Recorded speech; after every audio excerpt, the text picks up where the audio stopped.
Namaskara to all of you, and welcome to the next session on the yogic life. So we actually just finished our yearly Shiviram in Varanasi in December, and the program was really very good. It ended with great success. We had a lot of people, lot of youngsters, a lot of new people. A lot of people came like anywhere between like 18 years to even 70 years. So we also had somebody who was 70 years and was so enthusiastic to do all the asanas and learn everything.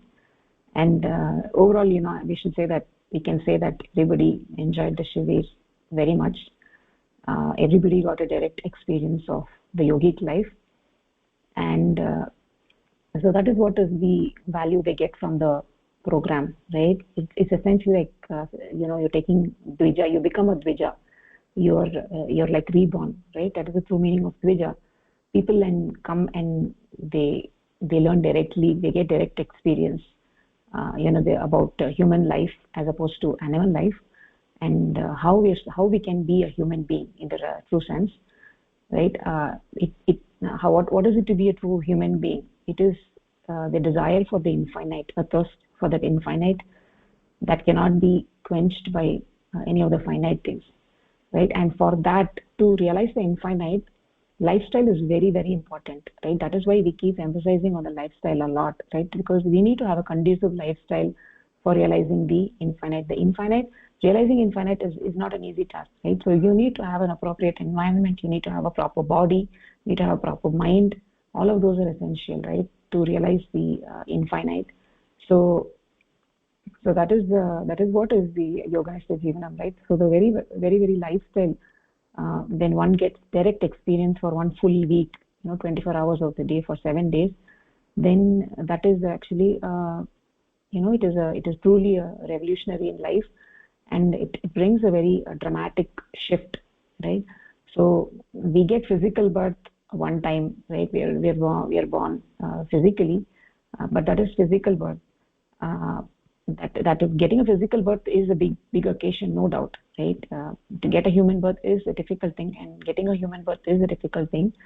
But but from childhood, we've always been engaging in the Pashu Jivanam, where the focus is on the Ahara, Nidra, and Bhayam. Those are the three things which guide the human life, right? The life of a child. So the basic physical pleasures of eating and sleeping. So vast majority of people never shift away from that. So our focus is always on what I'm going to eat, where I'm going to eat. That is where always our focus is, right? They go on spending their whole life eating and sleeping, basically, right? So many people around the world, they don't know, right?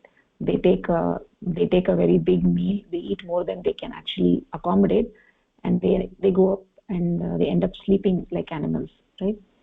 So there are many countries in the world that in which that's just accepted behavior.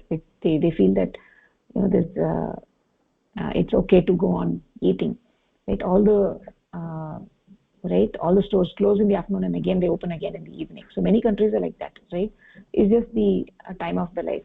So but when one comes to the Shivir, right, they get exposed to a whole way of life. You get up early in the morning at 4:30 a.m.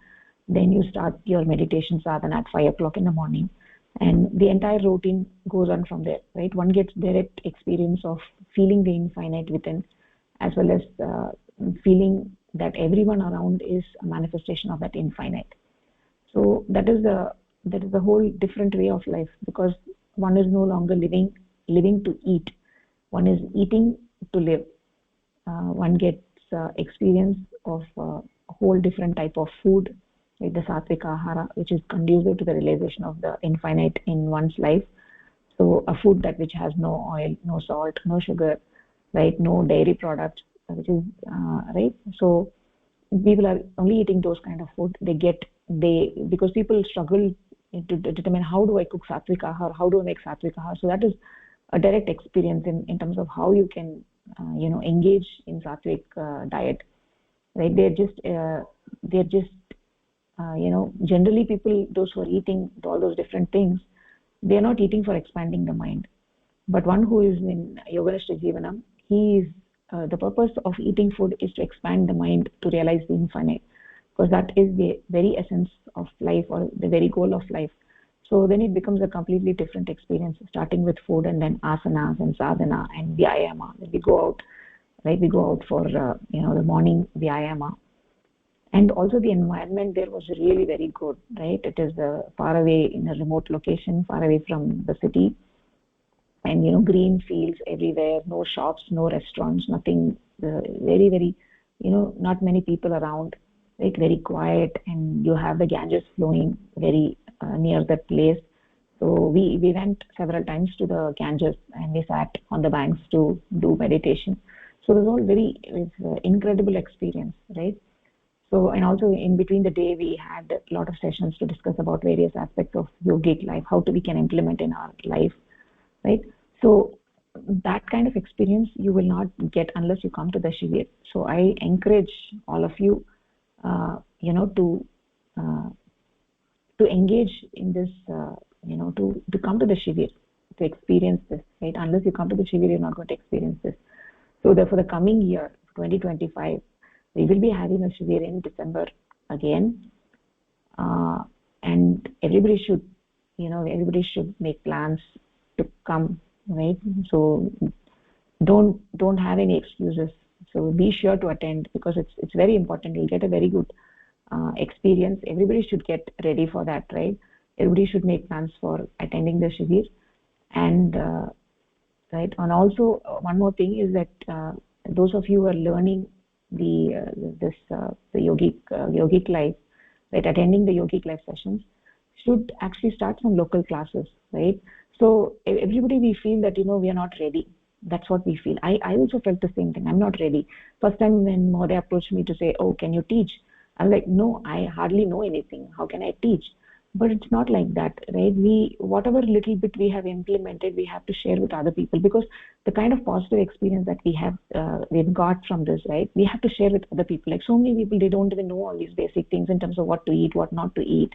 Right? People still are, using oil and heating it up to high temperature, and then cooking and all that. So all those things can be avoided, right? Even those small things, when we start sharing with other people, a lot of people will be benefited. So where possible, where opportunities are available, right, start teaching your friends and your neighbors. And if you're able to start your Yoganishtism classes, that is really wonderful, right?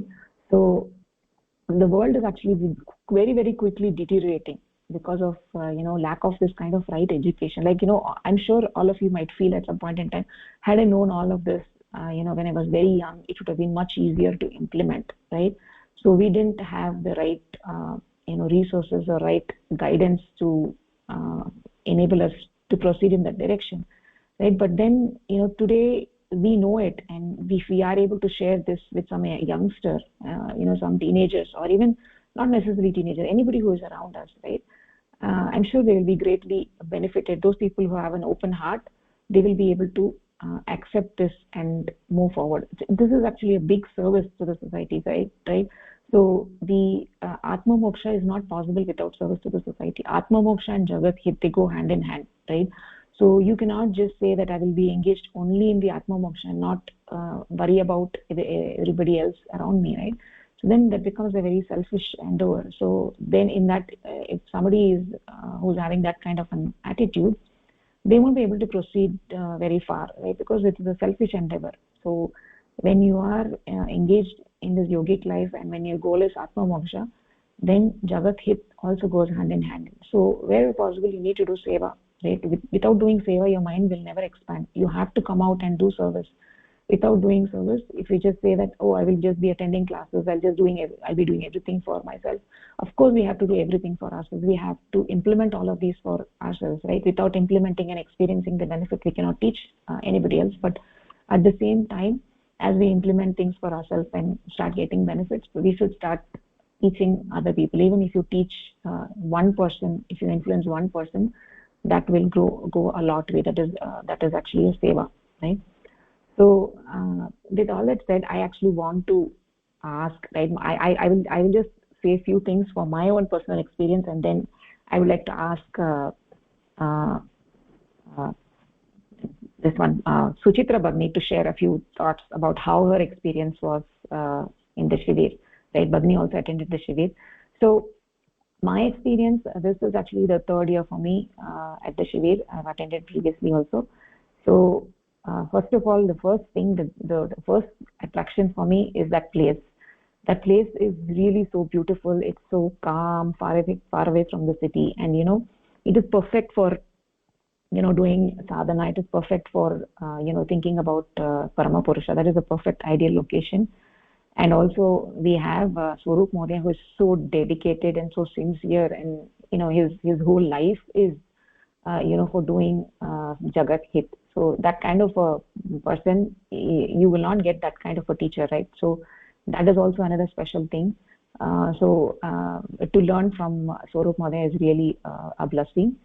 And in addition to that, this whole routine, how do I get this routine, this discipline in my life is what people struggle a lot, right? How do I get up early in the morning? How do I get a schedule? How do I do sadhana? How do I do implement all of this in my life? So you can get first-hand experience there in the Shivir. So that is really wonderful to see how Mahodaya implements all of this in his life. He talks a lot, right? Does he implement it, right? So when somebody is teaching all this, so the question comes, oh, this is all very easy to preach, but is the person who is teaching, has he implemented all of this? So then you will see that Mahodaya has implemented everything that he's actually talking about, right?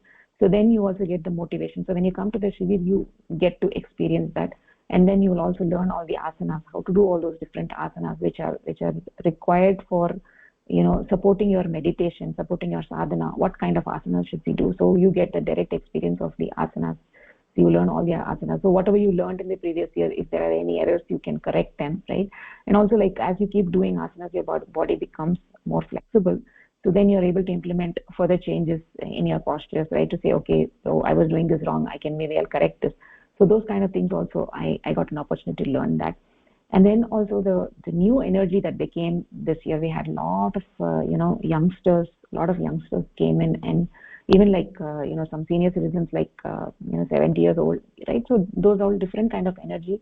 That was really good to see that a lot of people are interested. It was good to share our experiences with those youngsters to create a positive influence for them. So that was also good. And also we went by the Ganges and we did meditation several times. That was really very, very good. Very, very good experience. Your sadhana becomes more intense in that kind of environment, right?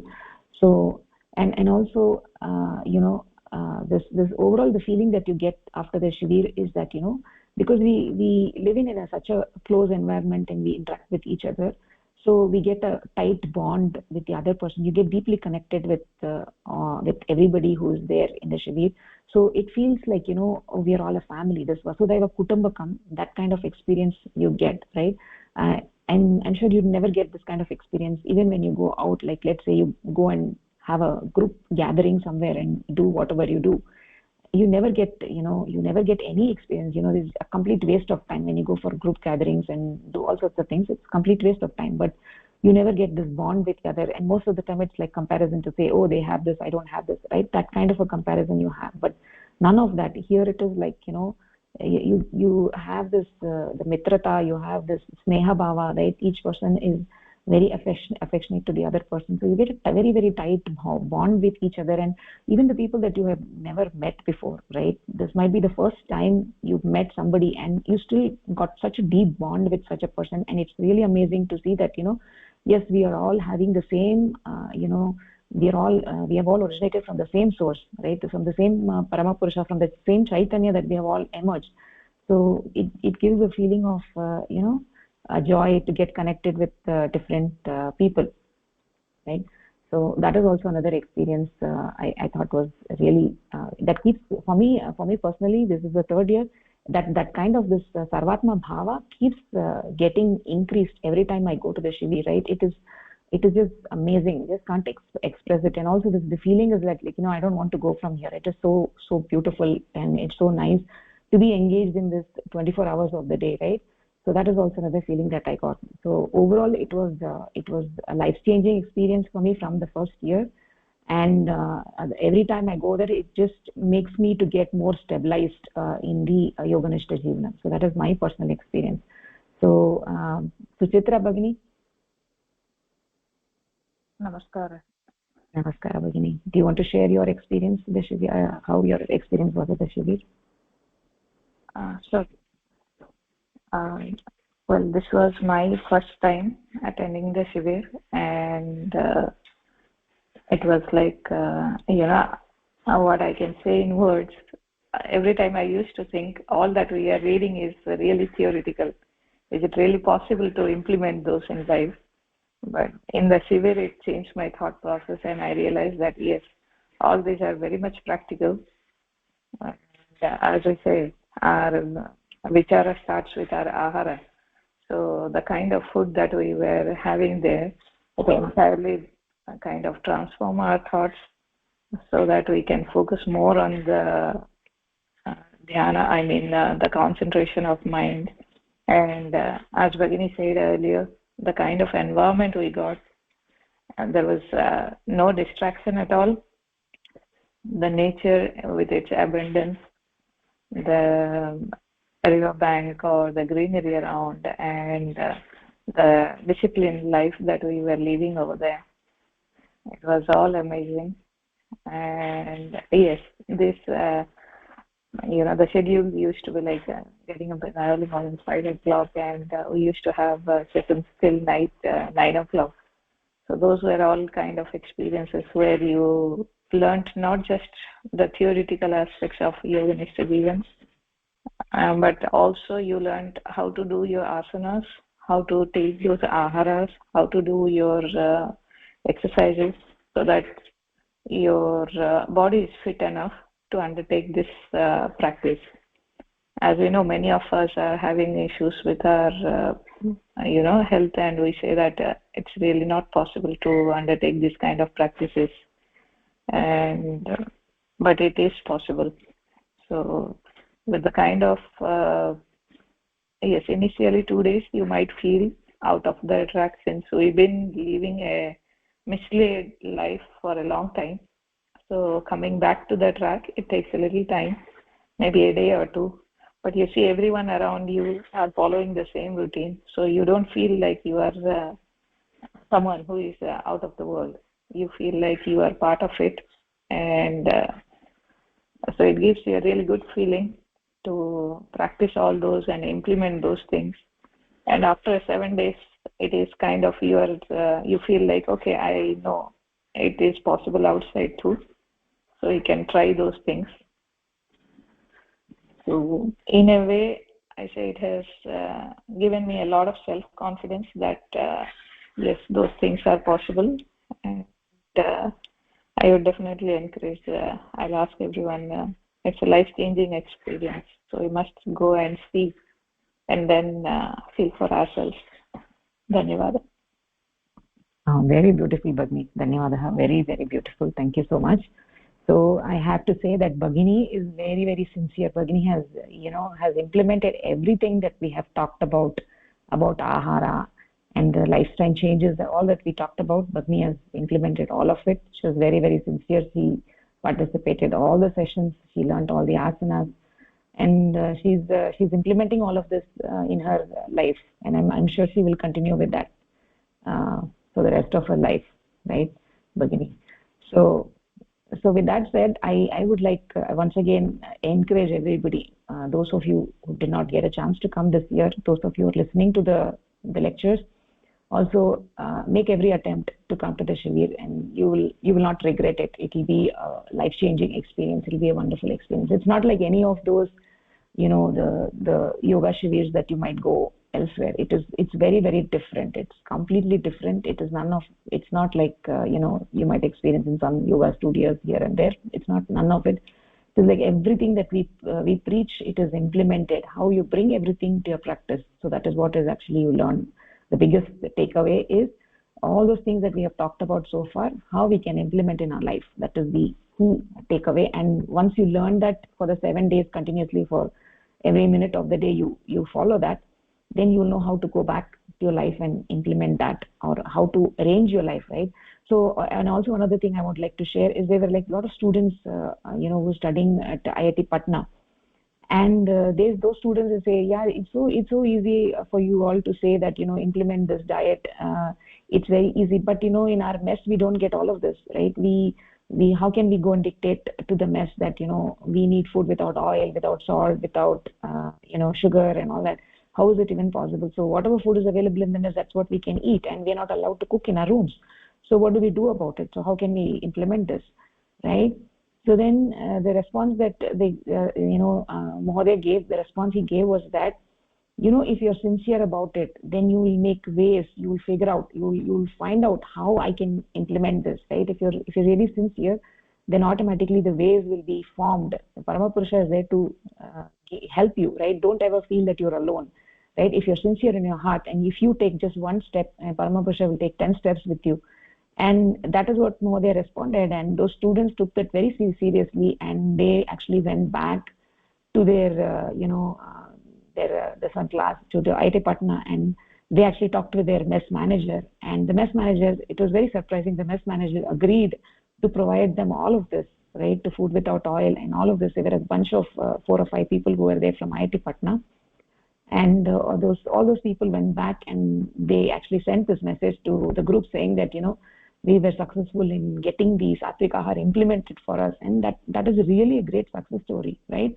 So when you have the determination to do what you want to do, then you will find ways, right? You might have hundreds of excuses, but then if you have excuses, that means you're not sincere, right? If you're sincere, that means something is lacking in you, right? In the sense, sincere in the sense, what I mean is that you have not taken this seriously. That's what I mean. When I'm saying you're not sincere, means you've not taken this thing as seriously as beneficial for you, right? If you have really understood from your heart and you feel this is really beneficial, then you will make every way to do it, and then Parama Purusha is obviously there to help you and support you, right?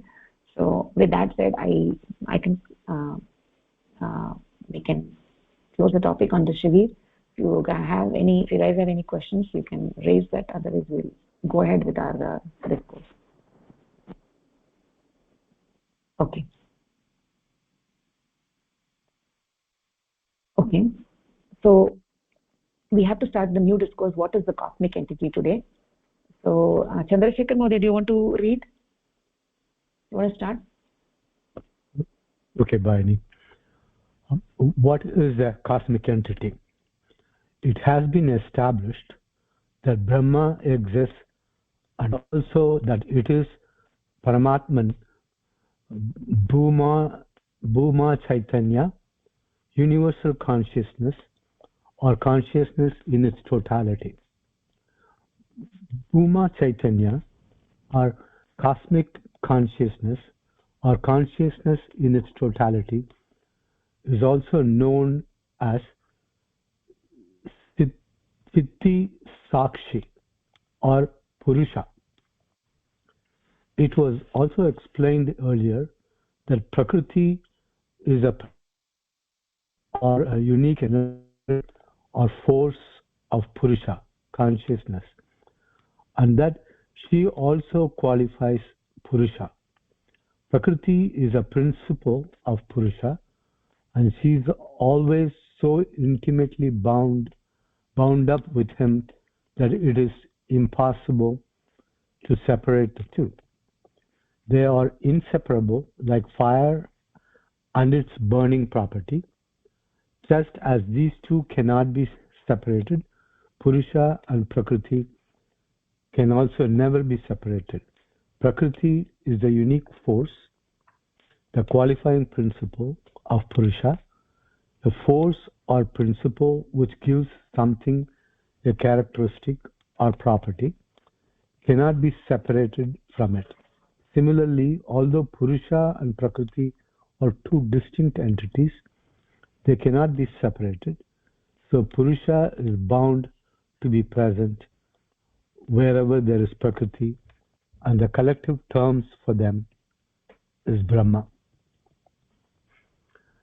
So what we're trying to define here, cosmic entity, or starting to talk about cosmic entity, the Brahma, or Paramatman, and I think Bhuma Chaitanya, the universal consciousness or consciousness in its totality. So in that consciousness in totality, or the Chitti Sakshi or Purusha. The Purusha is the consciousness, universal consciousness. And as we had seen in the earlier lesson, or Prakriti is the principle or the unique energy of Purusha, or consciousness, and the consciousness, Purusha and Prakriti together, they are inseparable because Prakriti adds that the principle qualifies in some sense the Purusha, because Purusha is Nirguna. Until then, we've talked about Purusha being a Nirguna Brahma. Prakriti brings in that principle, and the two are inseparable. Purusha, Prakriti together make what we see, makes that Prakriti makes with that unique force the qualifying principle of Purusha. So the force or the principle, which is Prakriti, gives that characteristic or the property to what we had considered till now, Nirguna Brahma. Similarly, although Purusha and Prakriti are two distinct entities, they cannot be separated. They are just always together, just like fire and its burning property. So wherever you see Prakriti, you see there's Purusha. And the collective term for the Prakriti Purusha together is the Brahma or the Bhuma Chaitanya, the universal consciousness. Does that cover what we... Yes, Mahodaya. Yes, Mahodaya. Nicely, beautifully. Okay. Yes, Mahodaya. Beautifully said. Thank you. It is actually called Chitti Shakti. Chitti Shakti. Chitti Shakti, okay. Chitti Shakti. So, in the first discourse, we actually talked about, what is to be a human being, what is dharma, what is manava dharma, how is a human being different from animal, right? We said, what is manava dharma? Manava dharma is to seek the infinite. A human being has an infinite desire, and there is only one infinite thing in this universe, and that is the supreme consciousness which creates and guides this universe. So that is the universal characteristics of all the human beings, and that's what distinguishes human beings from other beings, from animals or plants, right? So that is what we talked in the first Karapatram. And the second, the first part of the first Karapatram, that is what we talked. And then in the second part, we began to characterize Brahma, right, through seeing a book. And we went from seeing a book, taking all the steps back through how is it that we see the book, right? What are the different parts of the mind, how we see the book with the indriyas, and there is always this mind behind the indriyas which helps us to get the perception, right? How the light reflected in the book, how that light comes to the eye, to the optic nerve, and then from the optic nerve to the brain, and then to the mind, and then to the chitta, right? The chitta, the movie screen of the mind, right? And the chitta takes the shape of the external objects, it takes the shape of the book, and then from there it goes to the aham tattva, which is another part of the mind, and then to the mahat tattva.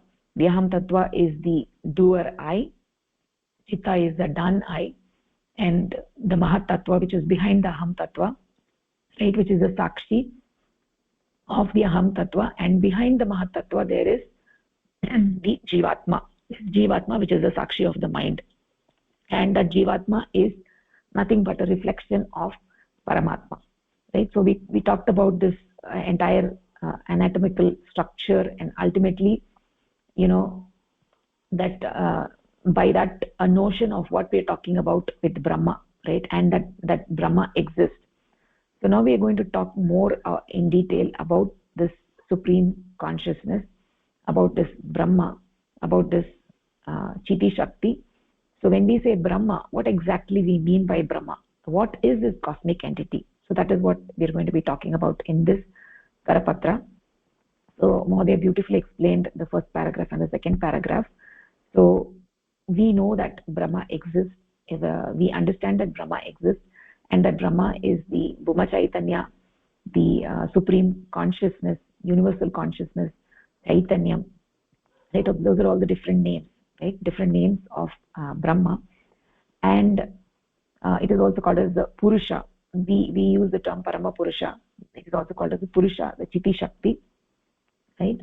So there are. So we I think we briefly talked about this in some of the previous sessions too. So there are various ways by which we can describe what we mean by Jivatma, right? So a simple example that we can take to understand Jivatma, right?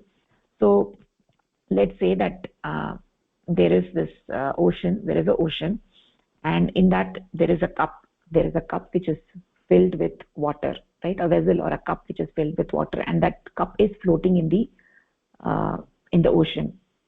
So there is water inside the cup, and there is water outside the cup as well. And that cup is the human mind. That cup is the human mind, and more specifically the Aham Tattva, the doer I. That cup is the Ahankara, the Aham Tattva, the doer I, which has the feeling of Ahankara, the ego. So, and the water in the ocean is the consciousness, is the ocean is the universal consciousness, right? So the cup is holding water inside, and the cup is also floating on the ocean. So the water inside the cup is also consciousness, and the water outside the cup is also consciousness. So the cup is the mind, and the mind is surrounded by the consciousness, and it also the cup which is the mind also has consciousness within it. So the consciousness within the cup, the water within the cup, is the Jivatma, and the water outside the cup of the ocean, the water in the ocean, is the Paramatma or the Parama Purusha or the supreme consciousness.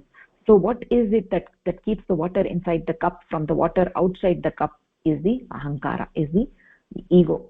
So when we are able to ultimately, through sadhana, through meditation, realize that Aham Brahmasmi, I am that Brahma, right? Then what happens is that through the process of deep sadhana, sincere sadhana, strong sadhana, then the ego that we have, right? We have a name like Ram, Shyam, Govinda, Krishna, whatever, right? That ego goes away. So then what happens is that ultimately the Jivatma, the water in the cup, right? Essentially the cup just breaks. It just breaks in the sense that that cup goes away, that ego goes away. When the ego goes away, the water in the cup, which is the Jivatma, there is a consciousness, and the consciousness outside, they merge. So which is the union, the consciousness and awareness, right? The consciousness, that is the Jivatma, and the consciousness outside, they kind of merge together. The Jivatma merges with the Shuddha Purusha, which is the Chiti Shakti or the universal consciousness. So essentially, it is only this ego, this feeling of ego, that separates us from the Parama Purusha. So actually, Aham Brahma Asmi, I am that, and the only reason we don't realize that I am that is because of this Ahankara, right? So this and this Ahankara is because of the quality of the Purusha. It is it is a quality which is given to the Jivatma. It is the quality that is taken by the Jivatma through Prakriti. So the universal consciousness is analogous to water in the ocean. It is an actual substance, and the Prakriti is a property of that Purusha, right? It's a property of that Purusha. So the Prakriti and Purusha are two sides of a sheet of paper or two sides of a coin, right? They can never be separated, right? So and due to the influence of the prakriti on the consciousness, on the purusha, we get different components of the mind, right?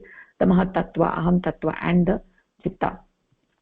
So the prakriti and purusha can never be separated. The universal consciousness is inherently the property of manifesting finite consciousness also, right? Similarly, the property of being able to generate the finite consciousness cannot be there without a universal consciousness. So prakriti and purusha can never be separated, just like a fire and its burning property can never be separated. So this combination of prakriti and purusha, that is the universal consciousness and the power to generate finite unit consciousness, together are called as Brahma, right? They're called as Brahma. So so that is what is Brahma. So when we're talking about the influence of the prakriti on the purusha and how the mind is created, right? When the prakriti exerts her influence on the purusha via her three gunas, sattva guna, rajoguna, and tamoguna, in a sequence. First, the sattva guna influences the sattva guna of prakriti influences the purusha, and then the I feeling gets created, which is the mahat tattva, I feeling. And then when the rajoguna of prakriti influences the mahat tattva, the aham tattva, the doer I, gets created. And then when the tamoguna of prakriti influences the aham tattva, chitta of the mind, the movie screen of the mind, gets created, right? So essentially everything that is getting created, the fundamental stuff out of which ultimately everything is made, is this purusha or consciousness, right? Which is actually nirguna, which is gunatita nirguna purusha, right? Prakriti is there all along with the purusha, but in the nirguna state, prakriti is not able to exert her influence. We'll be talking about that a little bit more in this paragraph. So as I was saying, the ocean, the water in the ocean, that is the purusha. And then when the prakriti begins to affect purusha by qualifying purusha, then you can think of an island of ice in the water. So that becomes the srishti. So prakriti and purusha both are anadi. They're anadi, without a cause, and both are like the two sides of a sheet of paper, and they can never be separated. And together they are they're Brahma. They're called as Shiva Shaktyatmakam Brahma, right? Shiva Shaktyatmakam Brahma. Shaktihi sa Shivasya Shaktihi. Shiva being the Purusha and Shakti being the Prakriti, and this Shakti is Shiva's Shakti. She is subservient to the Purusha. So the Brahma is the combined name of them together, and that the Prakriti and Purusha, both of them have no beginning and no end. Anadi Ananta Satta, right? They just like Purusha, even Prakriti has no beginning or no end, right? So that is what is explained in the first two paragraphs. So we move on further. So Pushpalata Bhagini, do you want to take on the next one?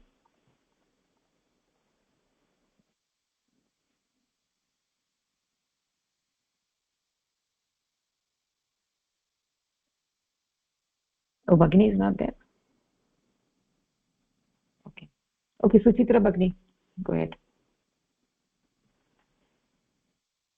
This is the one. Purusha we know is yeah, jnana. Yeah. Purusha we know is jnana, chaitanya or consciousness. From these terms, we can understand the existence of something, but can't visualize any figure or form. We can only form an idea of Purusha or Chaitanya with the help of our bhavana, introversial flow of our objective mind. So, Purusha or Chaitanya is an abstract entity and can be appreciated by our mind only in objective expression. Prakriti, the qualifying principle of this abstract entity, can also only be understood as an energy, force, or principle which cannot be seen even though it qualifies the crudest of the things. Its form or shape cannot be described. Fire is a crude object, and its attribute, the burning principle, is also a crude quality. Yet, even this attribute cannot be seen. However crude the attribute of a thing may be, it will always be subtle in form. An energy or principle can never have a shape. It cannot be seen or heard. Prakriti also a unique force. A principle is a subtle entity. Purusha and Prakriti are both subtle. Brahma, the collective name of these two, is also subtle and can only be appreciated in the final stage of the mind's merger in its source. Brahma could not therefore have any form or shape. It would not be possible to describe it or even to say what it looks like. Brahma must be shapeless or formless. It really cannot have a form. Should I stop here, Bhavina? Yes, Bhagini, can you explain till here? Okay. So there are like this Purusha or the Paramatma or concept, which say it has got multiple names like Jnana or Chaitanya or consciousness. And but when someone, it's like how we can have a, these are something which we cannot see with our eyes, and so how, there's so much subtle in it. So there is something which we cannot describe their form, neither we can describe how it, what shape it is or what it looks like. So it is absolutely shapeless or formless is something we can say. And as there is a discussion on the Prakriti part, so the energy part, as Bhagini said earlier, which is the qualifying principle for Purusha.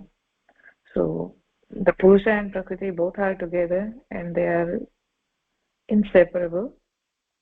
The collective name that we say for Purusha and Prakriti together is known as Brahma or the Chaitanya or the consciousness. There is an example about how it can be. For example, when we talk about fire, it is something which we can see. It's a crude object and it has some attribute. It has the burning quality or it has the warmness. But there is something like the burning principle is also a crude quality. We can see something which is burning, but it's also subtle. For example, the warmth of the fire, it is so subtle. So you cannot say how the warmth looks like. So this is what it is. It has an energy, but it is also having a subtle principle. It cannot have a shape. Since it is subtle, it cannot have a shape.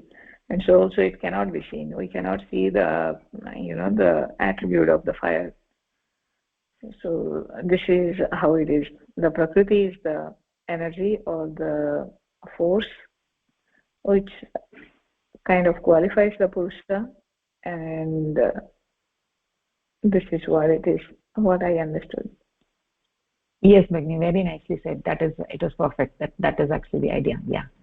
So this paragraph is very, very important. This is a very important paragraph because in people in religions of all over the world have attempted to make representations of that infinite entity using finite expressions, right? So they use all kinds of stuff to from stone to paper to wood to paintings, like all kinds of things are used to represent that infinite entity, right? So the thing is that the infinite entity can never be represented by anything, any finite thing, right? So this infinite entity is anadi anand satta. It can never be represented by something which is indriya grahya or which is finite. It is impossible, right? So it's like if you were to take an ant to represent the prime minister in a meeting, right? The ant does not have the qualities of the prime minister, right? So how can he possibly represent the prime minister? So everybody would actually like to hear such a thing.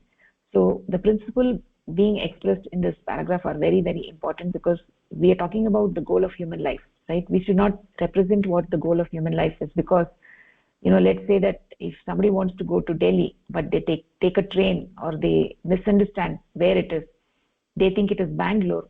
So if they think that Delhi is located where Bangalore is located, so no matter how much they're trying, right, they're never going to get to their gantavya sthana. They were never going to reach Delhi. So we have to understand what the lakshya is, what the goal is, what we are trying to become one with, right? Only then we can try. Only then we can put our efforts. Only then we can try. Only then our efforts will become fruitful, right? So if we misrepresent that Anadi Anand Satta by giving it a form, by making something out of wood or a paper or something, right? So then it's completely misguiding, because the infinite entity does not have a form or a shape. It is nirguna. Does not have any gunas. It does not have any attributes. It does not have any form. So how do we understand this entity? It's only as an idea, right? One has to close one's eyes and one has to go inward. That is the only way of knowing this infinite entity, right? So not only that is the only way, but it is something which is the way which is accessible to every human being. Everybody who has a human body and a mind can access that entity, right? So, and the way for that is sadhana, meditation, closing the eyes and withdrawing ourselves from this world and making the mind one pointed, going inward, coming in contact with the ocean of Purusha. It is accessible to every human being. All we need is a human body and a mind, right? So it does not really matter whether you are educated, not educated, whether you are married, you're single, you're grahastha, you're sannyasi. It doesn't matter. All of those things doesn't matter. As long as you have a human body and a mind, then everybody can do sadhana. Everybody can close their eyes and go inwards, right? So when you understand what the goal is, then it becomes accessible. Otherwise not. If you're thinking of something else, what somebody else has imagined, then you're not going to realize that Anadi Anand Satta, right? It becomes impossible. The only way to realize that Anadi Anand Satta is going inward, right? So in this paragraph, we are explaining that this Anadi Anand Satta, it does not have a shape. It cannot be seen, right? It's any attempt to make it something visible is completely a misrepresentation, right? There is no way we can do it. So this Purusha and Prakriti, neither of them can be seen, right? They don't have a form. They are the Purusha is gunatita, is not indriya grahya. We cannot understand through our senses. So intellectually, even though we cannot see with the eyes, but we can get this. This was being said with the help of our bhavana, with our intravisual flow of our objective mind. We can get the sense of what we're talking about, right? And that is actually all needed. Nothing more is needed. And when somebody learns sadhana, they can get the experience of what this is, right? Every human being can get this experience. But right, so actually even not reading this Karapatra is not required. Reading everything that is said in this Karapatra is not required. All that is needed is meditation. All that is needed is sadhana, right? But reading this Karapatra is helpful, because getting the schema on the intellectual plane is actually helpful. It's in order to give it a structure and understand it properly, this is actually helpful. But this is not just reading the Karapatra is not the ultimate experience. The ultimate experience is closing the eyes and going inwards, doing sadhana. That is the only way. But it is actually helpful to get a conception of what we are talking about on the intellectual plane by reading this Karapatra, right? The mind can get vibrated just by thinking about Paramapurusha, because then it begins to bring the mind in communication with that ultimate goal, right? So even talking about it on the intellectual plane, it is actually helpful. So neither Paramapurusha nor Prakriti can be seen as such. Brahma, which is the combined entity of Prakriti and Purusha, can also be not seen. Both of them do not have any shape. Both of them are Anadi Ananta Satta, right? So that is what is explained in this paragraph. Any questions so far? Okay. If not, we can actually go to the next paragraph. Chandrasekhar Modi, do you want to take the next one? Okay. Am I audible? Yes, Bhagini. Yeah. You have a question? One Yes, question. Bhagini. Yes. Yeah. You can take it a little up. There, this line was there. Yeah, this one. We can only form an idea of Purusha or Chaitanya with the help of our bhavana, the introversial flow of our objective mind. And then it talks about the so Purusha or Chaitanya is an abstract and can be expressed by our mind only in objective expression. Can you please explain these two lines? Yeah. So we talked about that Purusha cannot be seen with our indriyas. The Purusha and Prakriti, they are indriya grahya nasti, right? Indriyahi jnatum na shakyate. We cannot understand them through our the 10 indriyas. We cannot, the 5 indriyas, through the senses we cannot understand the Prakriti or the Purusha. So how we can understand the Prakriti how we can understand this Nirguna Purusha is through bhavana. Bhavana means through sadhana, doing sadhana, introversial flow of our objective mind. So when you do sadhana, what happens slowly is just like the the plantain flower, right? We have the all the petals, right? Slowly you peel out layer by layer by layer, and you go deep inside, and you have that small bud, which is that which we can think of it as the Nirguna Purusha, right? So when we peel out the different layers, of the mind, right? So you merge the chitta into the aham tattva, and then through sadhana you merge the aham tattva into the mahat tattva, and then finally the mahat tattva into the jivatma, and then finally the jivatma, when the mind is completely gone, then when the mind is completely suspended, then the jivatma merges with the Paramatma. So that, how is that possible? Through the bhava sadhana. Bhava sadhana is going inwards, going deep inside, right? That is what is the introversial flow of our objective mind. So that is why we say yoga. What is yoga? Yoga means it is the union of the finite with the infinite. It is the union of jivatma and paramatma. Jivatma paramatmanoho sanyogah yogah, right? Yogah ityuktau jivatma paramatmanoho sanyogah. So how do you get that sanyoga? Is through going inwards. So that is what this is talking about. So how we can understand this Purusha is through sadhana. So this Purusha is nirguna. He doesn't have any guna. So if something has a guna, then we can understand through our senses, right? So if there is an entity which does not have any gunas, so then it is impossible to understand through our senses or through our mind, through our senses, right? So how we can understand that is only by going inwards. It can be appreciated only through the mind. So that is why we say that to realize Parama Purusha, you need a body and a mind, right? Without a body, the mind is not there, and without the mind, you cannot realize the Parama Purusha. In order to realize the Parama Purusha, you have to make your mind subtle. So for that, first we said we talked about in the first pravachan how we can do everything, create a proper environment for the mind, right? By taking sattvic ahara, by doing nirjala upavasa, by doing everything that we talked about for the yoganishta jivanam. By doing all of those things, then the mind becomes sattvic, right? Then every cell of the body becomes sattvic, the mind also becomes sattvic. So when the mind becomes sattvic, then the mind is if you have the sattva guna to the greatest extent, then what happens is that you will have spiritual inclinity. If your mind is very tamasic, then there is no way you will sit in sadhana. So you need to have that extreme sattva guna to sit in sadhana. So when you sit in sadhana and when you go deep inside, then with your mind you're able to understand this abstract entity. You're able to feel that abstract entity when you go deep inside. So that is what these two paragraphs are explaining. Did I explain, Bhagini? Did it answer your question? Thanks, Vinny. Understood. Okay. So Mohoday, please take on the next one.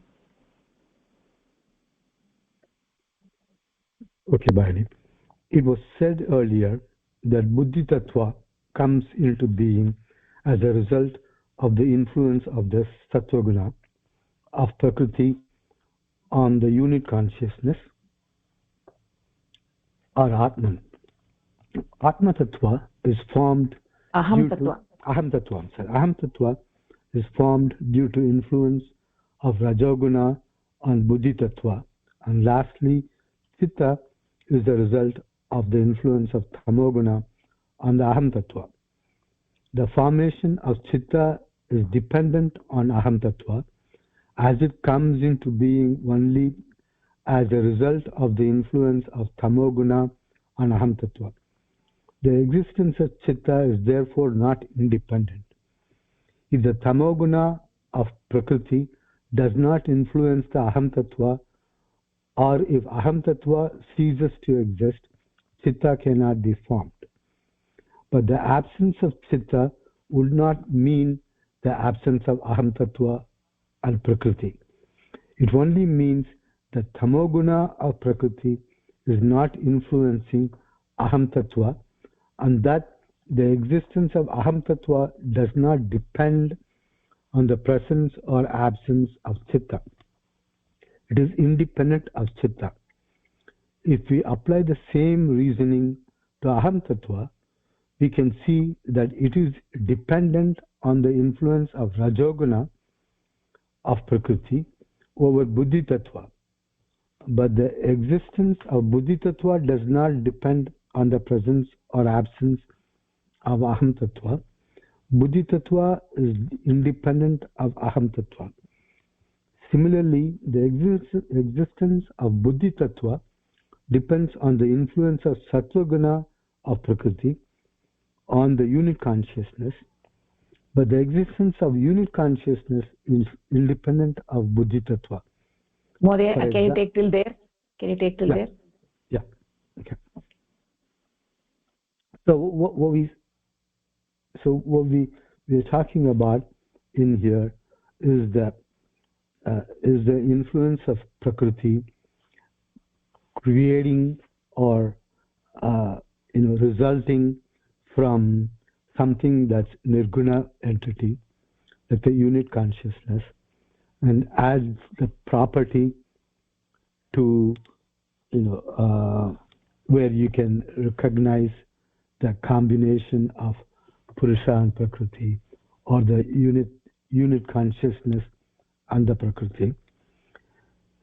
So working from either from the top or from the bottom, if we say that the unit consciousness and the Sattva Guna property of Prakriti is what causes the Buddhi Tattva.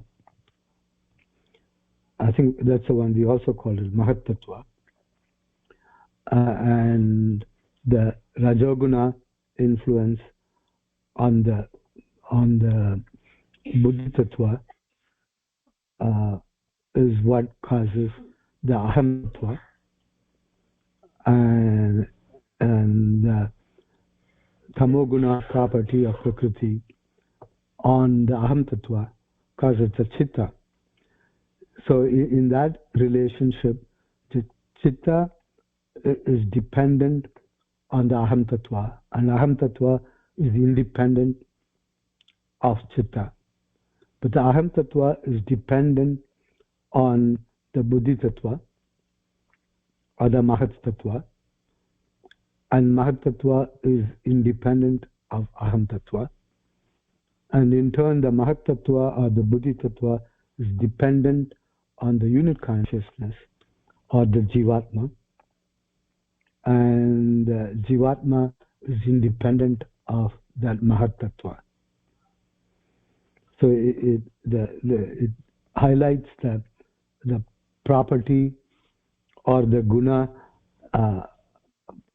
influences of the on the Jivatma to create or manifest these different things in the body-mind complex.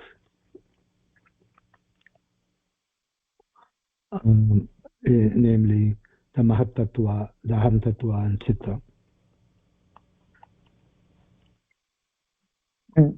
Yes, Mahodaya, very nicely said. Yes, that is the idea. So can Bhagini take the next, the last few sentences, and then I'll say something and we close the session. Bagini? Is that me? Yeah, Suchitra. Okay. From where? Here for example. Okay. For example, steel can be molded to form a steel pan, but that doesn't mean that if the pan doesn't exist, steel also will not exist. As the pan is made of steel, it is dependent on steel. But steel would exist even if there were no pan. The existence of steel is therefore independent of the existence of the pan. Similarly, unit consciousness is independent of Buddhi Tattva. All the different forms from Chitta to Buddhi Tattva are dependent on unit consciousness, as the existence of each one of these is dependent on the other. But when we come to consciousness, we can see that its existence is not dependent on any of these forms. In fact, we cannot find anything on which the existence of consciousness depends. Consciousness is therefore absolutely independent. So here it gives an example of how the unit consciousness can stand as independent, and everything else that is derived from it, we can say, like not exactly derived, with the influence of Prakriti, the different layers which has been created, like Mahatattva, which is influenced due to the Satyoguna of Prakriti, and then comes the Aham Tattva, and then comes the Chitta. All those are like layers, but they are dependent on this consciousness, or the Jivatma, what we talk about here. But this Jivatma is something which is an independent entity. It depends on nothing else. It's independent on its own. So the absence of Chitta or Aham Tattva doesn't mean the absence of consciousness. The consciousness can exist even without Chitta, without Aham Tattva, without Mahatattva. So the example here is given of a pan which is made up of steel.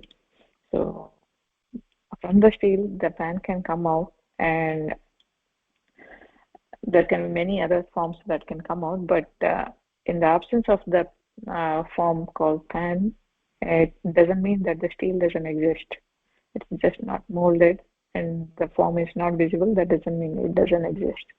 So this is what I understood. Yes, Bagini, very nicely said. Yes, that is the idea. So here we can see the karya karana bhava, right? The karya, what is the karya and what is the karana? So ultimately the karana is the jivatma. Jivatma is the ultimate karana, and the in essence the parama purusha or the chaitanya, the nirguna purusha is ultimately the karana, right? So jivatma is nothing but the ultimate purusha. So so the ultimate karana is parama purusha, and the karya is the different layers of the mind. The different layers of the mind are the karya. So from parama purusha we had the mahat tattva. From the mahat tattva, which is also parama purusha, from there we got the aham tattva, and then from there we got the chitta. So the karana for the chitta is the aham tattva, the karana for the aham tattva is the mahat tattva, the karana for mahat tattva is the jivatma. So jivatma is the ultimate karana, right? And there is no karana for the for jivatma. So here we can understand that the all the other, the components of the mind, they are not permanent. The components of the mind are through sadhana we can get rid of the components of the mind, but the parama purusha is the ultimate karana, which it is not dependent on anything else, right? So the mind is not anadi, right? The mind is not anadi. Mind is adi. It has an adi, it has a karana, right? All the three portions of the mind are like that. Chitta having arisen out of aham tattva having arisen out of the mahat tattva having arisen out of the atma, the jivatma, the unit consciousness. So that what we get is that ultimate substance out of which the mind is arising is only one thing, and the only one ingredient, the samagri, if you would say, that substance out of which the mind is made is consciousness. So beyond consciousness we cannot go further, right? Jivatma, when we say Jivatma, it is the portion of the ocean of the Purusha, right? So Jivatma is the consciousness, it is the portion of the Purusha. So that Purusha is Anadi, mind is not Anadi. So what we are actually trying to arrive at here is this concept that the Anadi Vastu is only one. That Anadi Vastu is Paramapurusha, and that is something which is infinite, right? So that Anadi Anant Satta is only this infinite Purusha, and everything else has an Adi. Everything else has a Adi. Only Purusha has no beginning, and right. Everything else we cannot say, like for mind or everything else, we cannot say that it is an Adi. Everything else has a beginning. Only the Purusha has no beginning. So so that is actually a special description only for the Purusha, and that is the Karana Rahita. The Purusha is Karana Rahita. It doesn't have any Karana. So when we look at the Karana for the Srishti, what is that Karana, right? What is that Karana? What is the Upadana Karana? What is the Nimitta Karana? What is the material cause of this universe? What is the efficient cause of this universe? Is that consciousness? That is the material cause and the efficient cause of this universe. Everything else is transient. Everything else is not permanent, right? Everything else is an Adi. Everything else is an Anta. Everything else is a beginning and an end, and only that Purusha from which this whole Srishti has come out has no beginning or no end. So when this paragraph is talking about dependency, when we say dependency, that means it needs the other entity on which it is dependent for its survival, right? Which is the entity which does not need anything else for a survival, right? That entity is this Purusha, Nirguna Purusha. It is always there. It is not dependent on anything, right? Whether the Srishti is there or not, but this Purusha is always there. Everything else in the Srishti is impermanent, right? Asthai, right? The only Sthai Vastu is this Purusha. So that is what this paragraph is trying to say, and it is giving this example of this steel and the pan, right? Also we can also have the example of gold and the ornaments, right? So the different ornaments are just the form of the gold. Ultimately the Mula Vastu is that gold. The Mula Vastu is the gold, and all the others are different forms, are forms of expression of the same Mula Vastu, and all the other forms are dependent on the Mula Vastu being that gold or that steel or whatever that ornament. Or we can also talk about clay and pot and other different forms of clay. So we can have different kinds of examples over there. Okay. So any questions so far on this? So Bhagini, can we say that Jivatma and Paramapurusha are one and same? Yeah, Jivatma and the consciousness Jivatma and the Paramapurusha, they're one and the same. And the only thing that separates the Jivatma from the Paramapurusha is this mind, right? So in the ocean, a part of the ocean is Jivatma. And Jivatma, as I was talking about the example of the water in the cup, right? So it's the same water, the water in the cup and the water outside the cup, it's the same water, right? So that is also consciousness, this is also consciousness. So I can't say this is different consciousness or different consciousness. It's all the same consciousness. But what is it separating that water from the ocean is that cup. That cup is the mind. So when we get rid of that mind, then the water in that cup and the water outside the cup, they're essentially the same.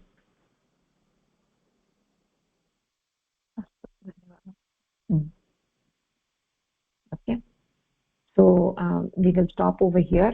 If there are no questions, we'll take it up from next class. अस्तु तर्हि Thank you, Bhavani. धन्यवादः. धन्यवादः.